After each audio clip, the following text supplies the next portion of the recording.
Hello, it's Mark Lanier with your video thought for the day.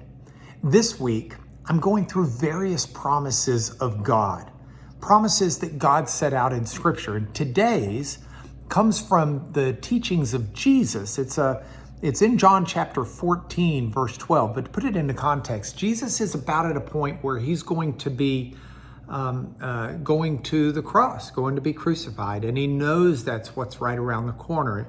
And just a matter of hours away is his betrayal. And so Jesus is kind of giving some last minute encouragement and instructions and, yes, promises to his disciples. And so he begins this in John chapter 14. And the verse that I want to focus in on is verse 12, and the following verses go with it as well. But in that verse, Jesus says, "Truly, truly, I say to you, that whoever believes in me will not only see the things that Jesus has done, but themselves will do those same things and even greater things than Jesus did." Now, this is an unusual promise. I want you to think about this for a moment. Jesus did some pretty great things. He raised people from the dead. The widow from Nain, her son, Jesus raised him from the dead. Lazarus, he raised him from the dead. He healed the blind. The lame could walk. He gave hearing to those who were deaf.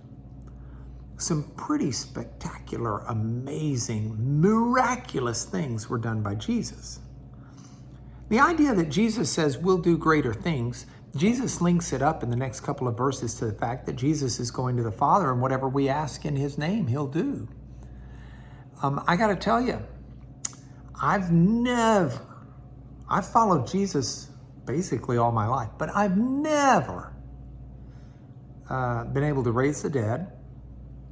I don't know that I've ever been able to give sight to the blind. I don't know that I've ever helped the deaf hear or the lame walk. And I look at a scripture like this, and it would be easy for me to struggle with it. But true confessions, both theologically and from the original language, reading the Greek, it doesn't make me struggle. Because theologically, I know God can do anything, and it's always God who did those things. Even Jesus gave credit to God. Even Jesus says, "I'll do these things when you ask in my name." But theologically, God does these things when it's in accordance with his will. And we know that Jesus was the perfect expression of the will of God. So when Jesus sought to do something, it was always within God's will. God does not empower us to do lesser things than Jesus. We do greater things, but that means that the things we do must be in line with the will of God, or they would be lesser things. They couldn't be greater. And then the Greek itself helps me, because the Greek word that's translated greater, it's the comparative form of the Greek word megas. Megas means could be larger, could be more numerous, could be greater in quality.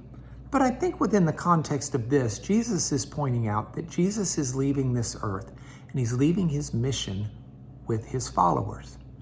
And so when we carry the mission of Jesus out into this world, we are doing more numerous things in a sense than he was able to do in his limited 3-year ministry. We're able to do in that sense greater, in the sense not that it's more spectacular, but in the sense that we're able to do this all over the world for not just 3 years, but for decades and years. Jesus has entrusted his ministry to us. And when we understand that, we understand that we're doing greater things, more numerous things, when we focus not just on the spectacular, but when we love the outcast, as Jesus did. When we find the person who's hurt and we minister to them like Jesus did. When we associate with the outcast and not just the popular ones like Jesus did. When we don't live our life oriented to me, but to you and you and you, like Jesus did. We do that day after day, year after year, month after month, decade after decade. And in a sense, we are doing greater things. We're doing more numerous things. We're doing them in accordance with the will of God. That's his promise, that we've got the ability to do that. So chew on that for your video thought for the day. And let's talk again tomorrow.